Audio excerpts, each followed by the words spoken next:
I will not be here very long, but in order to allow for a couple of questions, I'll be happy to throw it open just for a minute, and then I'm going to call on Senator Hatch if he's here. Right behind. Yeah. Right here. Nancy?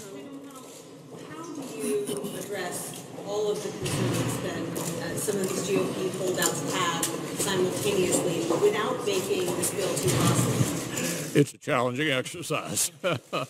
Think of sitting there with a Rubik's Cube trying to get to 50.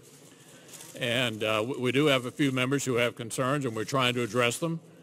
And we know we would not be able to go forward until we get 50 people satisfied, and that's what we're working on. Leader, what about with Leader Schumer and Leader Pelosi not going to the meeting? Are you confident that if they don't fully buy in, that you can move the bill to keep the government open with only Republican votes? Well, let me say, I never refused to go to a meeting that President Obama called, a bipartisan meeting. It never occurred to me that I could just say to President Obama, I'm not showing up. That strikes me as a lack of seriousness about the matter before us, which is the funding of the federal government of the United States for the rest of this fiscal year. But what about So you'll have to ask them why they think it's appropriate to refuse to meet with the President of the United States over something as significant as how we're going to fund the troops and all the other needs that are addressed by the spending decisions we make every year. Mr. Leader, it seems a CR. Do you think that some senators are letting the perfect be the enemy of the good or the good enough on this tax bill? Look, yeah, I'm not going to criticize individual members. Look, big, complicated bills like this are challenging. You all have watched us wrestle with this sort of thing in the past. It's always difficult, but everybody has an opportunity to weigh in. And some members are still weighing in, and we're hoping to satisfy them all. And with that, I'm going to turn over the podium to the chairman of the Finance Committee, Senator Hatch. Oh, dear. Well, I'm happy to be with all of you. I have to say this is an opportunity for the first time in 31 years to really get a tax bill that could help turn this country even further ahead. I wish we could get rid of the partisan politics. I wish we could get both Republicans and Democrats together. This is a time when we ought to. It's an important time for our country. We've come a long way on the Finance Committee to get the bill this far, and I believe we're going to be successful. I just wish we had more bipartisan support. As you all know, I've worked all my 40 years plus years to try and bring people together on both sides. And I've never seen it worse than it has been the last few years. Hopefully we can break through with this bill. And I call on my Democrat friends, let's work together and let's get this done. Well, I hope with regard to the perfect being the enemy of the good, I hope you'll ask Dr. Barrasso about an inspirational reading he gave us at the approval of the Constitution by Benjamin Franklin in that regard. Maybe he'll repeat it for you. To me, a yes vote on this tax bill means voting yes to a growing economy, more jobs, higher wages, and more take-home pay. A no vote, which is what our Democratic colleagues so far are telling us they're going to cast, is a vote for stagnant wages, fewer jobs, flat wages, and accepting the idea that American jobs will continue to go overseas because of our self-destructive business tax code. So this is for the doers and the dreamers and the hardworking American families who want a piece of the American dream. This is our opportunity. This is our moment to deliver to them an opportunity then to pursue their dreams, and we intend to follow through and accomplish that. Yeah, it's already been stated, but this really is a generational opportunity, and it couldn't come at a more important time. If you look at the better part of the last decade, what we've seen in this country up until the last couple of quarters is 1.5% to 2% growth. Sluggish, anemic, slow growth, which too many people, I think, have come to accept as the new normal. And it doesn't have to be that. This country is the greatest economy in the world. We can do better than 2% growth. And what that means for American families is most of them haven't seen a pay raise in a long, long time because wages during that period have been absolutely flat. And so we have an opportunity to do something about that.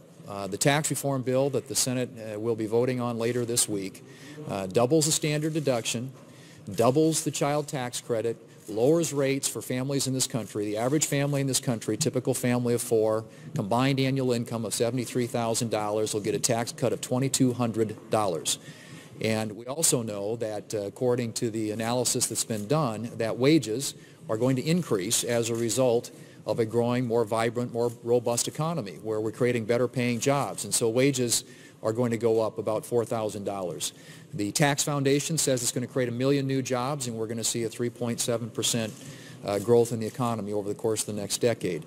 Those are the types of things that we want to see happen for the typical American family. That's good for jobs, that's good for wages, that's good for their standard of living, that's good for their quality of life, and that's really what this tax reform effort is all about.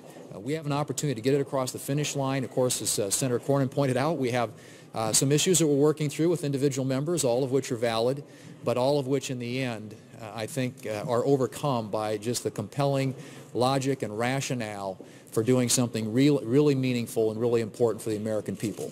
And that's getting this economy growing at a faster rate, creating better paying jobs, better wages for them and their families. Well, it was good to have the President join us today at our Policy Committee lunch. He talked about the fact that consumer confidence in America is at an all-time high. And part of that, when you try to grow the economy, is due to the regulatory relief that's come out of this administration. And the next step is the tax relief that we're working on. And we as a conference are unified on the efforts to actually make taxes simpler and fairer, lower rates for people across the country. That's the way you have a strong and healthy economy. That's the way you allow for people to keep more of their own hard-earned paychecks. What bill we are proposing is one that clearly keeps the Republican Party promises to the American people. We'll lower rates. We'll have a simpler and fairer system. It will deal with the issues that Americans face every day. It will help grow the economy and keep businesses and investments in America. Additionally, it eliminates the mandate that everyone must buy government-mandated health insurance. Home in Wyoming over the past Thanksgiving recess, I continued to hear about the cost of the mandate, the taxes of the mandate, the burden of the mandate on people's lives. Across the country, of those people paying the fine, and there are millions and millions, 8 out of 10 of them have a gross family income of less than $50,000. It is a direct tax on the American people, on hardworking Americans, and as part of what we're doing with tax relief, we will eliminate that as well. You want to answer a question or two? Sure, if they want to. Senator Hatch said he'll answer some No, questions. I'm just, Senator Carter, can I ask you about the CR? It looks like talks with the White House aren't going, to the point where you'll get a CR. Well, it's hard to talk about. It's hard to talk about keeping the government open when the Democrats take themselves out of the picture. But You need to start the CR, sir. How long will it be, and what will the timeline for that be?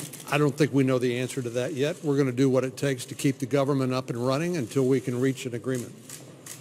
Senator Hatch. Given it was a presidential tweet that triggered the unwillingness for everybody to get into a room today. Are things like that helpful given how tenuous these negotiations are, a very complex set of issues? I assume as responsible adults that we're all responsible for our own behavior. And I can't imagine why the Democratic leader and Ms. Pelosi decided to simply not do their job. And so they can blame it on the tweet. I'm not really familiar with the tweet that you're referring to, but there's all sorts of reasons to say no, but what they need to do is step up and say yes to doing their job and keeping the government up and running. The majority leader is exactly right. This is the bill with which we fund the pay for the troops who are now serving in harm's way in places like Afghanistan and Iraq, just as one example. It's completely irresponsible to just turn your back on your responsibilities, and so I hope they'll reconsider. Senator, why the time frame on this? You could tell us once in a generational opportunity, but 19 You want to talk about it? better part of a year past there was widespread bipartisan support. Well, I'm gonna ask Senator Thune to complete the answer, but this is completely an illusion.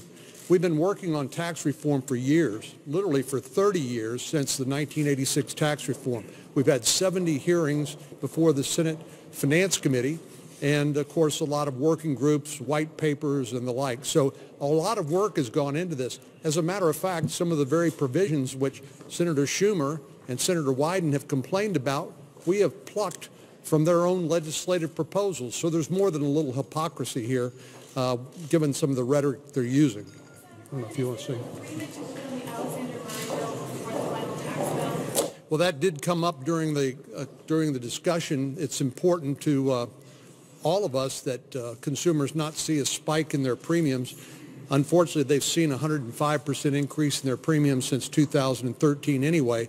But we want to try to get premiums moving down, not up. And Alexander Murray seems to be something that they've talked to the White House about, and the president is open to as part of a larger negotiation. Senator Corning, Republicans support, and do you support having a fix for Dreamers in the spending deal at the end of the year if it includes border security? I think President Trump did the right thing by sending this to Congress. This is Congress's responsibility. That's a mistake that President Obama made, trying to do this all by himself. We are in the midst of negotiations now with Senator Durbin, Senator Schumer, and others to try to come up with a solution. I think the solution is fairly obvious. It's important that we get it done. I told Senator Durbin yesterday that we could do it any time he was ready to sit down and negotiate. We could do it before the end of the year. We could do it after the first of the year. We know that March is an important time frame when the benefits of the DACA begin to go away. And so I think there's a great opportunity for us. Pardon me? Yeah, I think it deserves its own consideration together with some enforcement and border security measures. And I think that's a good solution to the problem. Senator Corning, don't Republicans. Please ask Senator Thune some questions. Senator Thune, don't Republicans and President Trump need Democrats more than the Democrats need Republicans in this instance to keep the government open? I mean, historically, that's the way these votes have gone, debt ceiling, government spending, and so on. Well, we've had an experience with government shutdowns, and they weren't good. They weren't good for the country. They weren't good for Congress because people saw us as failing to do our job.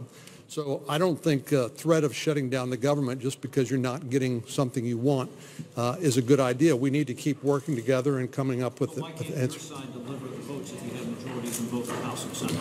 Well, we need 60 votes in the Senate to close off debate. And so we have, with 52 Republicans, we can't do it by ourselves. So that's a short answer.